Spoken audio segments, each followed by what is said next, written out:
ورحمة الله وتعالى وبركاته.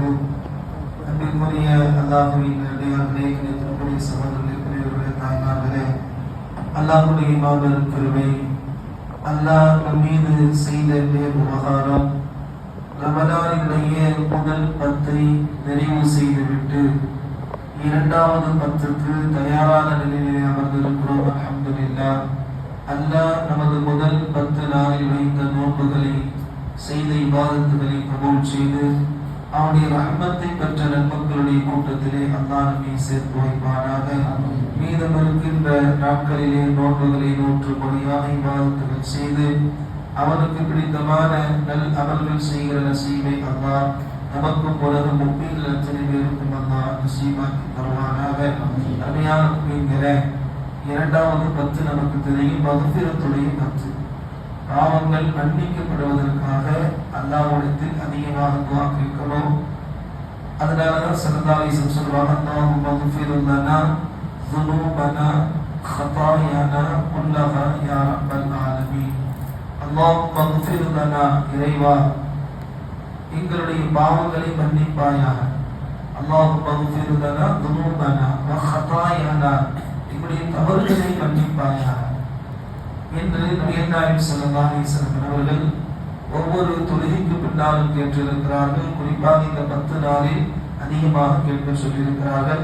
அல்லாஹ் அதை கேட்டு பாவங்கள் மன்னிக்கப்பட்ட நல்லடியாருடைய கூட்டத்தை நம்மை சேர்த்து வைப்பானாக. ஆமீன். அருமையான முஃமின்களே, இன்று ஓதப்பட்ட ஒரு சூறாவுடைய பேர் என்னவென்று சொன்னால் சூரத்துல் இப்ராஹிம் என்று ஒரு சூறா.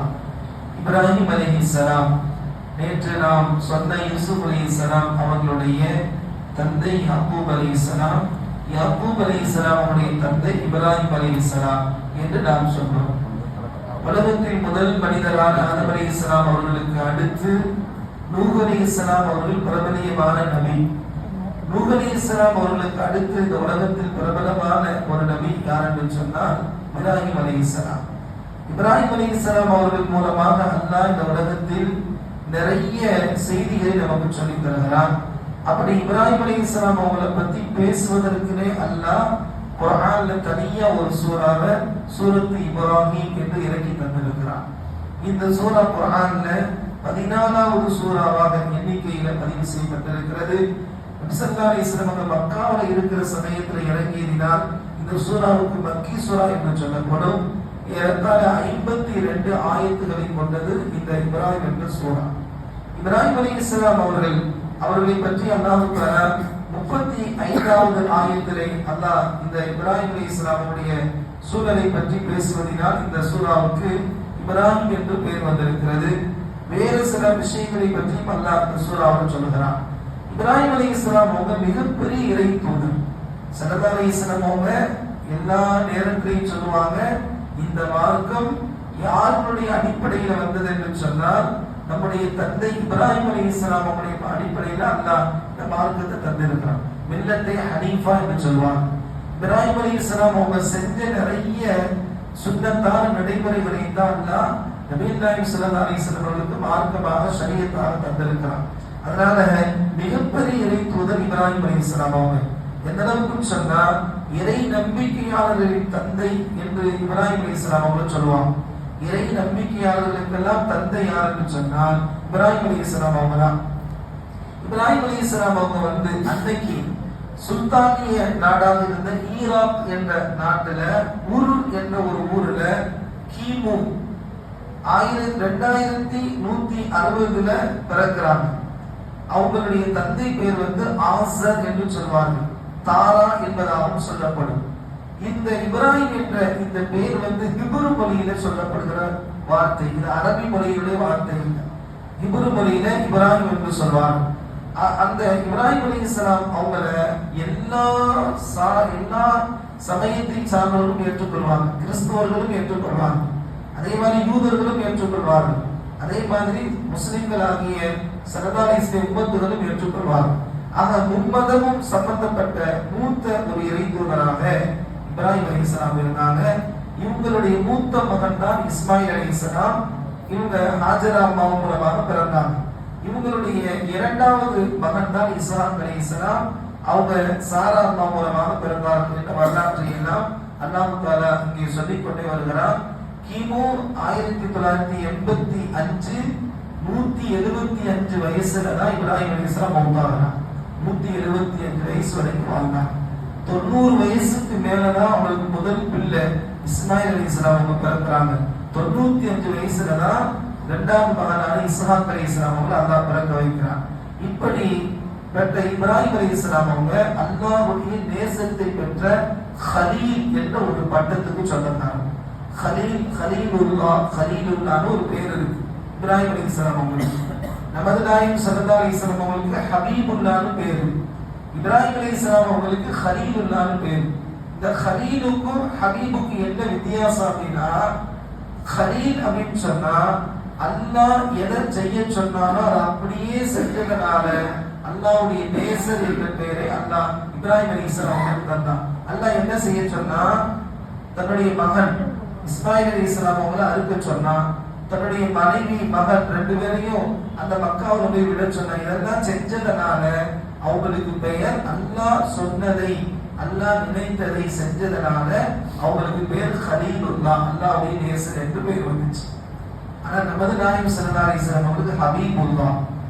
ஸல்லல்லாஹு அலைஹி வஸல்லம் அவங்க அந்த கலீலை விட ஹபீப் என்ற வார்த்தை ரொம்ப உயர்தரமான வார்த்தை. எப்படின்னு சொன்னா, ஸல்லல்லாஹு அலைஹி வஸல்லம் அவங்க என்ன நினைச்சாங்களோ அதை அல்லாஹ் செஞ்சாங்க. அல்லாஹ் நினைக்கிறத செஞ்சுக்கிறது என்பது நம்மெல்லாம் அந்த கேட்டகரியில வந்துடும். அல்லாஹ் என்ன சொல்றானோ அதை செய்யறது நம்முடைய வேலை. அது மாதிரி இப்ராஹிம் அலைஹிஸ்ஸலாம் அவங்க அல்லாஹ்வுடைய உத்தரவை அப்படியே கட்டுப்பட்டு நடந்து செஞ்சாங்க.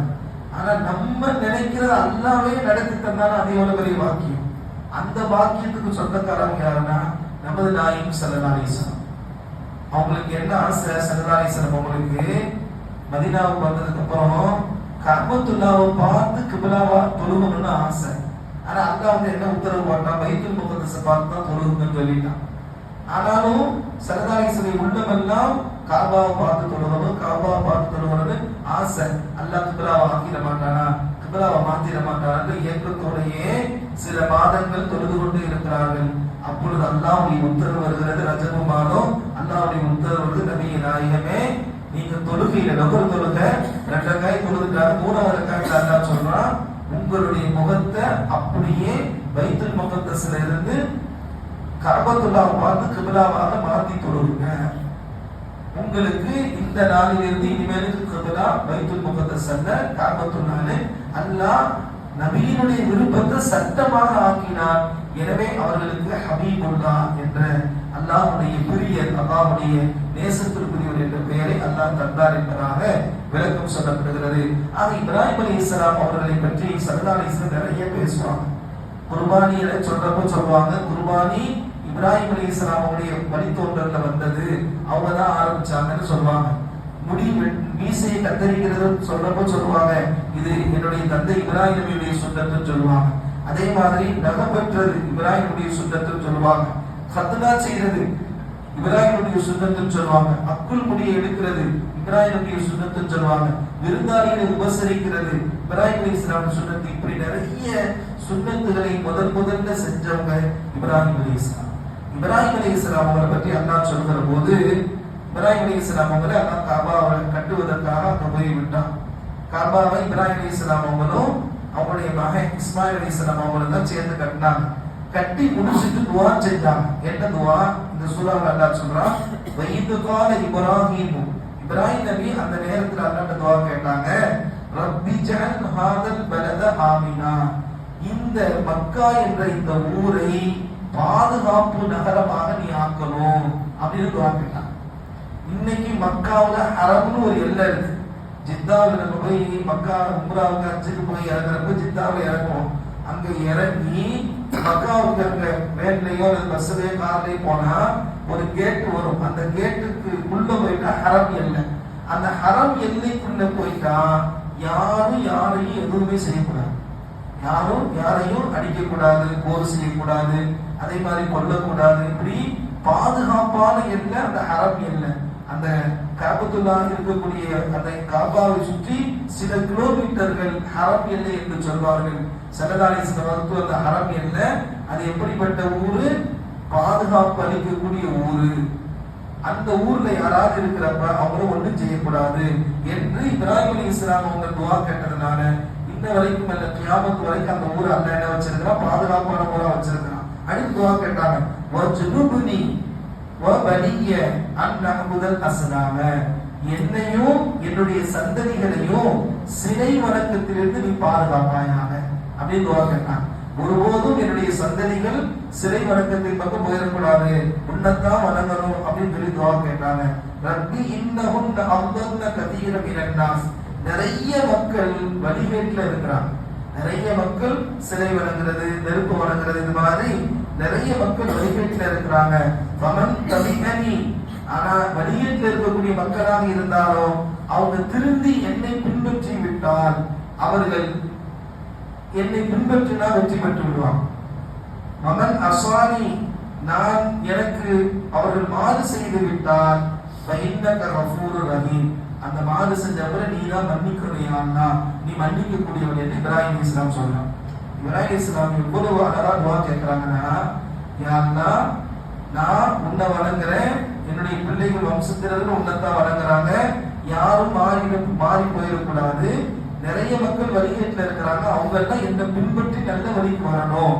யார் என்ன பின்பற்றுறாங்களோ அவங்க என்ன சார்ந்தவங்க, யார் என்ன பின்பற்றாம எனக்கு மாற்றம் செய்யறாங்களோ அவங்களை நீ தண்டிச்சு அல்லாஹ் கேட்கிறப்போ, அதுதான் இப்ராஹிம் அலைஹிஸ்ஸலாம் இறக்க போனோம். அவங்கள நீ என்ன யாராவது பின்பற்றலன்னா அவங்கள நீ தண்டிச்சது, அவங்கள நீ அழிச்சதுன்னு சொல்லல, என்ன பின்பற்றாதவங்க, எனக்கு பின்பற்றுறவங்க என்ன சார்ந்தவங்க, எனக்கு மாறு செஞ்சவங்க, அவங்கள நீயே பார்த்துக்கையாண்டா, அவங்கள மன்னிச்சிருயாண்டா, அவங்களுக்கு நேர்வழியை கூடியாங்க என்று இப்ராஹிம் அலைஹிஸ்ஸலாம் அவங்க துஆ செஞ்சாங்க அந்த ஊருக்காக. இன்னும் அவர்கள் கேட்ட துஆ நிறைய பதிவு செய்யப்பட்டிருக்கிறது. அதுல முக்கியமான துஆ என்னவென்று சொன்னால், ரப்பனா இன்னி அஸ்கன்து மின் துர்ரியத்தி பிவாதி கைர தி ஸரஇ, எந்த ஒரு விவசாயமே இல்லாத ஒரு பள்ளத்தாக்குல என்னுடைய குடும்பத்தை நான் விட்டுட்டு போறேன், எனவே என்னுடைய குடும்பத்துக்கு நீ தான் பாதுகாப்பாக இருக்கணும், அவங்களுக்குள்ள எல்லா விதமான தேவைகளை நீ கொடுக்கணும் அப்படின்னு சொல்லி துஆ செய்யறாங்க. அடுத்து சொல்றாங்க, ரப்பி ஜஅல்னி முகீமஸ் ஸலாத், யா அல்லாஹ், நானும் என்னுடைய குடும்பத்தினர்களும் சந்ததிகளும் தொழுகை நிலைநாட்டுறவங்களா இருக்கணும்னு கேட்கிறாங்க. இன்னைக்கு நம்மளுக்கு துஆவை கேட்கணும், யா அல்லாஹ், நம்ம தொழுதுட்டோம்னா நம்மளோட போயிடக்கூடாது, நான் தொழுகிறேன், என்ன தொழுகையாளியாக ஆக்கி இருக்கிறேன், என் பிள்ளைகளையும் தொழுகையாளியாக ஆக்கு. ரப்பி ஜஅல்னி முகீமஸ் ஸலாத் வ மின் துர்ரியத்தி ரப்பனா தகப்பல் துஆ, அப்ப என்னையும் என்னுடைய சந்ததிகளையும் தொழுகையாளியாக ஆக்கு, என்னுடைய துஆவை நீ கபூல் செய் என்று துஆ கேட்டுட்டு கடைசியாக ஸல்லல்லாஹு அலைஹி வஸல்லம் சொன்னாங்க, இப்ராஹிம் அலைஹிஸ்ஸலாம் அவங்க மக்காவுக்காக நிறைய துஆ கேட்டாங்க. இந்த மாதிரி நிறைய துஆ இருக்குது. அதுல ஒரு துஆ என்னன்னா, யா அல்லாஹ், இந்த ஊருக்கு நீ நிறைய பரக்கத்து செய்யணும் கேட்டாங்க. எந்த அளவுக்கு பரக்கத்து கேட்டாங்கன்னு சொன்னா, இந்த ஊர்ல எல்லா விதமான அல்லாஹ் வர்ஸுகுஹும் மினஸ் ஸமராத்தி வர்ஸுகுஹும் மினஸ் ஸமராத்தி லஅல்லக்கும் யஷ்குரூன், எல்லா விதமான பழத்தையும் இந்த மக்காவுல நீ தந்தர் புரிவாயாக துஆ கேட்டாங்க. இன்னைக்கு மக்காவுக்கு போனா எல்லா பழமுமே கிடைக்கும், எல்லா நாட்டுல இருக்கக்கூடிய பழங்கள் எல்லாம் கிடைக்கக்கூடிய ஒரு ஊர் இருக்குன்னா அது மக்கா. மக்காவுல கிடைக்காத பழங்களே இல்லை, அவ்வளவு பழத்தையும் அல்லாஹ் இப்ராஹிம் அலைஹிஸ்ஸலாமுடைய துஆவால இன்ன வரைக்கும் கிடைக்க வச்சுட்டே இருக்கான். இதே மாதிரி மதீனாவுல ரசூலுல்லாஹி ஸல்லல்லாஹு அலைஹி வஸல்லம் செஞ்சாங்க, யா அல்லாஹ், இந்த ஊரை பாதுகாப்பு ஊராக ஆக்கு, இந்த ஊருக்கு நீ பரக்கத்து செய், இந்த ஊர்ல யாரும் சிலை வணக்கம் செய்யாதவர்களாக இருக்கணும் அப்படின்னு துஆ செஞ்சுட்டு இப்படி துஆ கேட்டாங்க. யா அல்லாஹ், இப்ராஹிம் அலைஹிஸ்ஸலாம் எப்படி மக்காவுக்கு துஆ கேட்டாங்களோ, என்னென்ன விஷயத்துக்கெல்லாம் மக்காவுக்கு துஆ கேட்டாங்களோ அத்தனை விஷயத்துக்கு நான் மதீனாவுக்கு கேட்கிறேன், அவங்களுக்கு நீ மக்காவுக்கு என்னென்னலாம் கொடுத்தியோ அதை விட இன்னொரு மடங்கு நீ மதீனாவாசிகளுக்கு தான் துஆ கேட்டேன். அதனால மக்காவுல கிடைக்கிற பழங்களை விட மதீனாவுல இன்னும் அதிகமா பழங்கள் கிடைக்கும். பேரிச்சம்பழம் எல்லாம் விளைகிறதே மதீனாவுல தான். அதுல அஜ்வான் ஒரு பேரிச்சம்பழம், அது மதீனாவுல மட்டும்தான் விளையும், மக்காவுல கிடைக்காது. அப்ப பழங்கள் நிறைய உற்பத்தி ஆகக்கூடிய அந்த துஆ மக்காவுக்கு இப்ராஹிம் அலைஹிஸ்ஸலாம் துஆ செஞ்சாங்க, மதீனாவுல நபிகள் நாயகம் ஸல்லல்லாஹு அலைஹி வஸல்லம் துஆ செஞ்சாங்க என்றெல்லாம் ஸல்லல்லாஹு அலைஹி வஸல்லம் சொல்கிற ஹதீஸ்களை பார்க்கிற போது இப்ராஹிம் அலைஹிஸ்ஸலாம் அவர்கள் இந்த உம்மத்துக்கு நிறைய செய்திகளை சொல்லித் தருகிறார்கள். அதில் ரொம்ப குறிப்பாக நாம கவனிக்க வேண்டியது, இப்ராஹிம் அலைஹிஸ்ஸலாம் அவங்க மட்டும் நேர்வழி பெற்று அவங்க மட்டும் தொழுது நோன்பு வச்சுட்டு போகல, தன்னுடைய சந்ததிகள் தன் பின்னாடி வரக்கூடிய சமூகமும் நல்லா இருக்கணும். துவா கேட்கும். நீங்க நம்ம கேட்கக்கூடிய துவாவில் அதெல்லாம் நம்ம சேர்த்துக்கொள்ளணும். நம்ம தொழுதுட்டோம், நம்ம நல்லா இருக்கோம் அப்படின்ட்டு அதோட போயிருக்காது. யாருன்னா நான் பெற்ற இந்த பாக்கியத்தை, தீனுல் இஸ்லாத்தை எனக்கு தந்த இந்த பாக்கியத்தை பிள்ளைகளுக்கு வம்சத்துக்கே தரணும், என்னுடைய சந்ததிகளுக்கே தரணும் அப்படின்னு கேட்கணும். நான் தொழுதுட்டேன், என் சந்ததிகள் என் பிள்ளைகள் எல்லாம் தொழுகையாளி ஆகணும், நோன்பாளி ஆகணும், நல்லவர்களாக இருக்கிற துவாவை இப்ராஹிம் அலைஹிஸ்ஸலாம் அப்படி எப்படி கேட்டார்களோ அது போன்ற நாமும் நமக்காக, நம்முடைய பிள்ளைகளுக்காக, நம்முடைய வம்சத்துக்காக, சந்ததிகளுக்காக கேட்க வேண்டும். அல்லாஹ் தஆலா இப்ராஹிம் அலைஹிஸ்ஸலாம் அவர்கள் மூலமாக நமக்கு என்னென்ன நல்ல விஷயங்களை சொல்லித் தர இருக்கிறானோ அந்த செய்திகளை எல்லாம் தெரிந்து புரிந்து பின்பற்றி நடக்கிற தௌஃபீகை அல்லாஹ் நமக்கும் நம்முடைய குடும்பத்தார்களுக்கும் உலகத்தில் அத்தனை பேருக்கும் அல்லாஹ் நசீபாக்கி தருவானாக. யா சய்யிதனா முஹம்மதின் ஸல்லல்லாஹு அலைஹி வஸல்லம் வ ஆகிரு தஅவானா அல்ஹம்துலில்லாஹி ரப்பில் ஆலமீன். بسم الله الرحمن الرحيم. الحمد لله رب العالمين. اللهم لك الحمد لك الشكر يا الله يا رحمن يا رحيم. اللهم صل على محمد طب القلوب دوائها وعافية الأبدان وشفائها ونور الأبصار وضيائها وعلى آله وأصحابه وسلم. ربنا ظلمنا أنفسنا وإن لم تغفر لنا وترحمنا لنكونن من الخاسرين. رب اجعلني مقيم الصلاة ومن ذريتنا ربنا تقبل دعاء إنك أنت السميع العليم. ربنا تقبل منا صلاتنا وصيامنا ودعاءنا وركوعنا وسجودنا وقيامنا وتلاوة القرآن إنك أنت السميع العليم. وتب علينا يا ربنا يا مولانا إنك أنت التواب الرحيم. ربنا رب ارحمهما كما ربياني صغيرا. صلى الله تعالى وسلم على خير خلقه سيدنا محمد وآله وصحبه أجمعين والحمد لله رب العالمين. صلى الله على محمد صلى الله عليه وسلم. صلى الله على محمد صلى الله عليه وسلم. صلى الله على محمد يا ربي صل عليه وسلم.